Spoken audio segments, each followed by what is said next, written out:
हाय, मी Dharmendra Kadam. Sir, आमच्या इथे एक एसीचा प्रॉब्लेम होता. गेले 8 महिना 2 महिने झाले एसी बरोबर कूलिंग नाही होत होतं. तर आम्ही बरेच वेंडरला बोलवलं, की आमचा एसीचा प्रॉब्लेम काय आहे. त्यांनी वेगवेगळे सजेशन दिले. पण आम्ही आमच्या माहितीनुसार एक वेंडर बोललेलो आहे. Cool service super cool service तिथून बोलवलं आहे. तो आता त्याचं नाव आहे दुर्गेश. तो बघूया काय करतोय तो. त्याने खूप दिवस झाले खूप असा चांगला प्रयत्न करून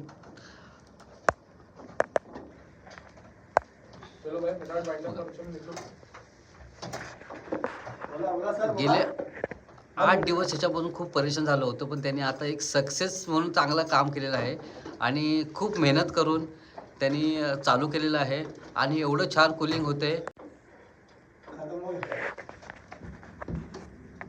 हाँ हो गया अभी आ जाएगा तेरा एक स्लो अच्छी है भाई।